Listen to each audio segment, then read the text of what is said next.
मुर्दाबाद पाकिस्तान मुर्दाबाद पाकिस्तान मुर्दाबाद पाकिस्तान मुर्दाबाद मुर्दाबाद मुर्दाबाद पाकिस्तान मुर्दाबाद मुर्दाबाद मुर्दाबाद पाकिस्तान मुर्दाबाद मुर्दाबाद मुर्दाबाद पाकिस्तान मुर्दाबाद मुर्दाबाद मुर्दाबाद पाकिस्तान मुर्दाबाद down down Pakistan down down Pakistan down down Pakistan down down Pakistan down down Pakistan जय बोलो भारत माता की जय ನಮ್ಮ ಭಾರತ ದೇಶದ ನಮ್ಮ ಸಹೋದರರನ್ನ ಪಾಕಿಸ್ತಾನದ ಉಗ್ರಗಾಮಿಗಳು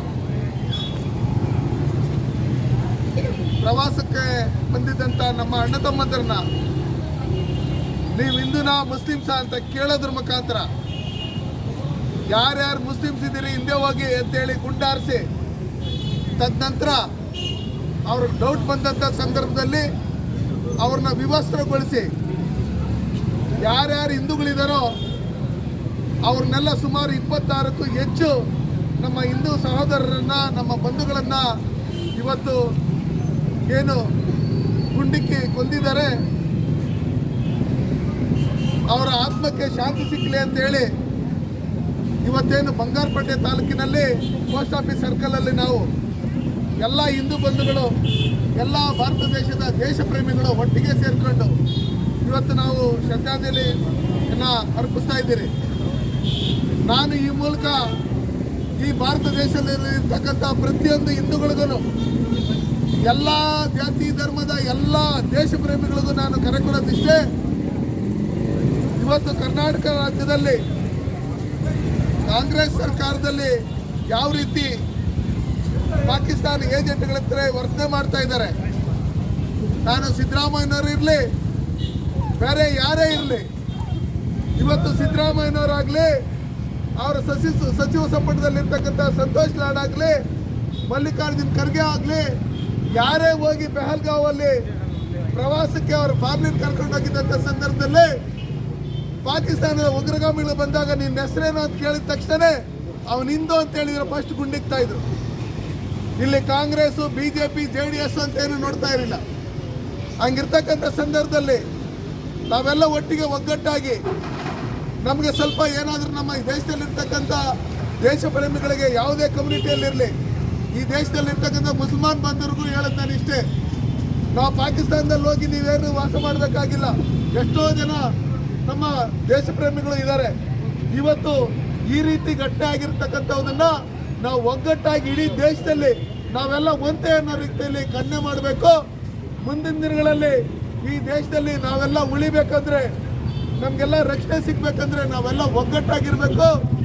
ಯಾವುದೇ ಕಾರಣಕ್ಕೂ ಇಲ್ಲಿ ನಾವು ಹಿಂದೂ ಮುಸ್ಲಿಮ್ಸ್ ಅನ್ನೋ ಭೇದ ಭಾವ ಇಲ್ಲದೆ ನಾವೆಲ್ಲ ಒಗ್ಗಟ್ಟಾಗಿ ಈ ದೇಶದ ರಕ್ಷಣೆಯಲ್ಲಿ ನಾವು ಸಾಯೋದಕ್ಕೂ ರೆಡಿಯಾಗಿರಬೇಕು. ಅದಕ್ಕೋಸ್ಕರ ನಮ್ಮ ಬಂದಿರತಕ್ಕಂಥ ಎಲ್ಲ ಬಂಧುಗಳು, ನಾನು ದೇಶ ಪ್ರೇಮಿಗಳಿಗೆ ಸಿದ್ದರಾಮಯ್ಯವ್ರಿಗೂ ಖರ್ಗೆ ಅವ್ರಿಗೂ ಪ್ರಿಯಾಂಕ ಅವ್ರಿಗೂ ಸಂತೋಷ್ ಲಾಡ್ ಅವ್ರಿಗೂ ಪ್ರತಿಯೊಬ್ಬರಿಗೂ ಹೇಳೋದು ನಾನು ಇಷ್ಟೇ, ಈ ದೇಶದಲ್ಲಿರ್ತಕ್ಕಂಥ ಹಿಂದೂಗಳಿಗೆ ಪಾಕಿಸ್ತಾನದ ಏನು ಉಗ್ರಗಾಮಿಗಳಿದ್ದಾರೆ ಅವ್ರಿಗೆ ಇವ್ರು ಯಾರು, ಇವರು ಮುಖ್ಯಮಂತ್ರಿನ, ಇವರು ಕಾಂಗ್ರೆಸ್ JDS ಅಂತ ಗೊತ್ತಿಲ್ಲ, ಹಿಂದೂಗಳಂದ ತಕ್ಷಣ ಗುಂಡೊಡಿತಾರೆ.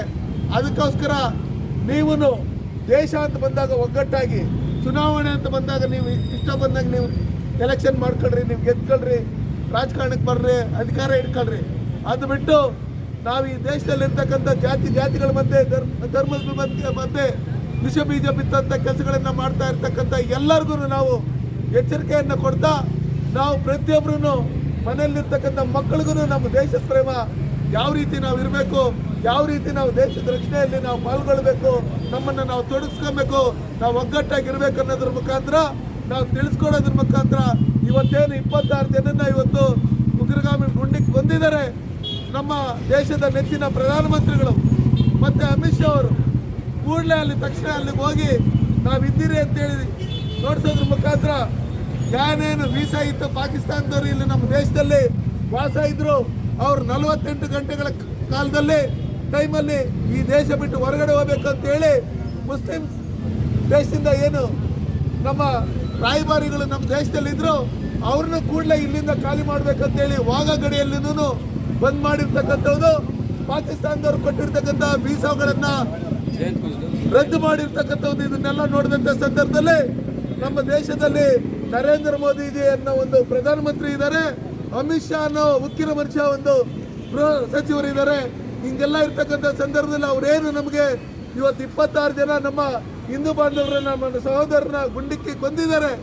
ಅದಕ್ಕೆ ತಕ್ಕ ಉತ್ತರ ಬಡ್ಡಿ ಸಮಾತೆ ಕೊಡುವಂಥ ಕ್ಷಣ ಹತ್ತಿರದಲ್ಲೇ ಇದೆ.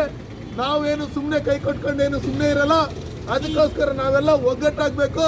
ಇನ್ನೂ ಹೆಚ್ಚಿನ ಸಂಖ್ಯೆಯಲ್ಲಿ ಸ್ವಯಂ ಪ್ರೇರಿತರಾಗಿ ಬಂದು ಎಲ್ಲ ಒಗ್ಗಟ್ಟಾಗಿ ದೇಶದ ರಕ್ಷಣೆ ವಿಷಯದಲ್ಲಿ ಬಂದಾಗ ನಾವೆಲ್ಲ ಒಂದು ಅನ್ನೋ ಲೆಕ್ಕಾಚಾರ, ನಾವೆಲ್ಲ ಹಿಂದೂ ಅನ್ನೋದ್ರ ಮುಖಾಂತರ ನಾವು ಒಗ್ಗಟ್ಟಾಗಿದ್ದು ನಮ್ಮ ಸೈನಿಕರು, ನಮ್ಮ ದೇಶದ ಪ್ರಧಾನಮಂತ್ರಿಗಳು, ಗೃಹ ಸಚಿವರು ಅಲ್ಲಿದ್ರೆ ನಾವು ನಮ್ಮ ಏರಿಯಾಗಳಲ್ಲಿ ಯಾರ್ಯಾರು ನಮ್ಗೆ ಸಂಶಯ ಬರುತ್ತೆ, ಯಾರ್ಯಾರು ನಮಗೆ ಕನ್ನಡ ಬರಲ್ಲ ಇಲ್ಲಿದ್ದಾರೆ, ಅವ್ರ ಮೇಲೆ ಡೌಟ್ ಇರುತ್ತೆ, ನಮ್ಗೆ ಇಲ್ಲಿ ಯಾರಿಗೂ ಪರಿಚಯನೇ ಇರಲ್ಲ ಅಂತ ಅವ್ರನ್ನ ಸಂಬಂಧಪಟ್ಟಂತ ಇಲಾಖೆಗೆ ಸಂಬಂಧಪಟ್ಟಂಗೆ ಪೊಲೀಸ್ ಇಲಾಖೆಗೂ ತಿಳಿಸ್ಬೇಕು. ಸಂಬಂಧಪಟ್ಟಾಗ ನಮ್ಮ NIAಗೂ ನಾವು ಕೇಂದ್ರ ಸಚಿವರಿಗೂ ವಿಷಯ ತಿಳಿಸೋದ್ರ ಮುಖಾಂತರ ಬೇರೆ ಯಾರೇ ಹೊಸದಾಗಿ ಬಂದು ಇಲ್ಲಿ ಸಂಶಯಾಸ್ಪದವಾಗಿ ಓಡಾಡ್ತಾ ಇದ್ರೆ ನಾವು ಜಗಳ ಮಾಡ್ಕೊಂಡು ಸಂಬಂಧಪಟ್ಟವ್ರಿಗೆ ವಿಷಯ ತಿಳಿಸ್ಬೇಕು. ಈಗಾಗಲೇ ಕೇಂದ್ರದಿಂದನೂ ನಮ್ಮ ಕೋಲಾರದಲ್ಲಿ ಕೆಲವು ಉಗ್ರಗಾಮಿಗಳಿದ್ದಾರೆ, ಆ ಬೆಟ್ಟದಲ್ಲಿ ಟ್ರೈನಿಂಗ್ ತಗೊಂತಾ ಇದ್ದಾರೆ ಅಂತ ಹೇಳಿ ಹಲವಾರು ಬಾರಿ ಅಧಿಕಾರಿಗಳು ಬಂದು ಸುಮಾರು ಜನನ್ನ ರಾತ್ರಿ ಅರೆಸ್ಟ್ ಮಾಡ್ಕೊಂಡು ಹೋಗಿರೋದು ಉಂಟು. ಅದಕ್ಕೋಸ್ಕರ ನಾನು ಈ ಕೋಲಾರ ಜಿಲ್ಲೆಯಲ್ಲಿ ಇರ್ತಕ್ಕಂಥ ಎಲ್ಲ ನಮ್ಮ ಹಿಂದೂ ಬಂಧುಗಳಿಗೂ, ಪೊಲೀಸ್ ಇಲಾಖೆಗೂ, ಎಲ್ಲ SP ಗೂ, ಎಲ್ಲ ಸರ್ಕಲ್ ಇನ್ಸ್ಪೆಕ್ಟರ್, ಎಲ್ಲ ಸಬ್ ಇನ್ಸ್ಪೆಕ್ಟರ್, ಎಲ್ಲ ನಮ್ಮ ಪೊಲೀಸ್ ಇಲಾಖೆಯವ್ರಿಗೆ ಹೇಳೋದಿಷ್ಟೇ, ದಯವಿಟ್ಟು ಎಚ್ಚೆತ್ಕೊಳ್ಳಿ. ಇಲ್ಲಿ ಕಾಂಗ್ರೆಸ್, BJP, JDS ಅಂತ ನೋಡಕ್ ಹೋಗ್ಬೇಡಿ. ನಾವೆಲ್ಲ ಈ ದೇಶದಲ್ಲಿ ಸುರಕ್ಷಿತವಾಗಿರ್ಬೇಕಂದ್ರೆ ಯಾರೇ ಈ ಥರ ದೇಶ ವಿರೋಧಿ ಚಟುವಟಿಕೆಗಳು ಮಾಡೋಂಥವ್ರು ಯಾರೇ ಇದ್ರೇನು ಅವ್ರನ್ನ ನಾವು ಹೊರಗಡೆ ದಬ್ಬಂಥ ಕೆಲಸ, ಅವ್ರನ್ನ ಹಿಡಿದುಕೊಡೋಂಥ ಕೆಲಸ, ಅದ್ರ ಬಗ್ಗೆ ವಿಷಯ ತಿಳಿಸೋಂಥ ಕೆಲಸಗಳನ್ನು ಮಾಡಿ ನಾವು ಈ ಕರ್ತವ್ಯ ಲೋಪ ಎಸಗದೆ ನಾವು ಈ ದೇಶದ ಪ್ರಜೆಗಳು ನಾವೆಲ್ಲ ಒಂದು ಅನ್ನೋದನ್ನ ನಾವು ಮತ್ತೆ ಸಾರಿ ಹೇಳಬೇಕು ಅಂತ ಹೇಳಿ ಈಗ ನಾವು ಏನು ಬಂಗಾರಪೇಟೆಯಲ್ಲಿ ಪೋಸ್ಟ್ ಆಫೀಸ್ ಸರ್ಕಲಲ್ಲಿ ನಾವು ಶ್ರದ್ಧಾಂಜಲಿ ಸಭೆಯನ್ನು ಅರ್ಪಿಸ್ತಾ ಇದ್ದೀರಿ. ನಾವು 26 ಜನ ನಮ್ಮ ಸಹೋದರನ ಕಳ್ಕೊಂಡಿದ್ದೀರಿ. 2 ದಿನ, 3 ದಿನ, 4 ದಿನ, 1 ವಾರ ಮದುವೆ ಆಗಿರ್ತಕ್ಕಂಥವ್ರನ್ನ ಎಲ್ಲರೂ ಅಲ್ಲಿ ಯಾವ ರೀತಿ ಒಂದು ಮಗು ಹೇಳ್ತಾ ಇತ್ತು, ಏಕಾಏಕಿ ಬಂದರೂ ನಮ್ಗೆ ಹೊಟ್ಟೈಸಿದ್ದಾಯ್ತು. ನಮ್ಮ ಮನೆಗಳಲ್ಲಿ ಅಲ್ಲೆಲ್ಲ ಇದ್ರು, ನಾವು ಹೋಟ್ಲಿಗೆ ಹೋಗಿದ್ರಿ, ನಾವು ಬರೋಷ್ಟೊಳಗಡೆ ಅಲ್ಲಿ ಸೌಂಡ್ ಆಯಿತು, ಬಂದೂಕಿನ ಸೌಂಡ್ ಆಯಿತು. ಓಡ್ ಬರೋಷ್ಟೊಳಗಡೆ ಯಾರ್ಯಾರು ಮುಸಲ್ಮಾನರಿದ್ದೀರೋ ಎಲ್ಲ ಹೊರಡೋಗ್ರಿ ಅಂತೇಳಿ ಫೈರ್ ಮಾಡಿದ್ರು. ನೀವು ಹಿಂದೂನ ಅನ್ನೋ ಲೆಕ್ಕಾಚಾರದಲ್ಲಿ ಇದು ಮಾಡ್ಕೊಂಡು ಅವ್ರನ್ನೆಲ್ಲ ಫೈರ್ ಮಾಡಿ ಸಾಯಿಸೋದ್ರ ಮುಖಾಂತರ ಈ ಥರ ಮಾಡಿದ್ದಾರೆ ಅಂತೇಳಿ ಒಂದು ಸಣ್ಣ ಮಗು ಹೇಳುತ್ತಂದ್ರೆ ಯಾವ ರೀತಿ ಅಮಾನುಷವಾಗಿ ನಡ್ಕೊಂಡಿದ್ದಾರೆ. ಇದನ್ನೆಲ್ಲ ಮನಸ್ಸಲ್ಲಿ ಇಟ್ಕೊಂಡು ಮುಂದೆ ಈ ಥರ ಘಟನೆಗಳು ನಡಿಬಾರ್ದು. ನಿರ್ಭಯ್ ಮೀಡಿಯಾ ಚಾನೆಲ್ ವೀಕ್ಷಿಸಿ, ಸಬ್ಸ್ಕ್ರೈಬ್ ಮಾಡಿ, ಲೈಕ್ ಮಾಡಿ, ಶೇರ್ ಮಾಡಿ.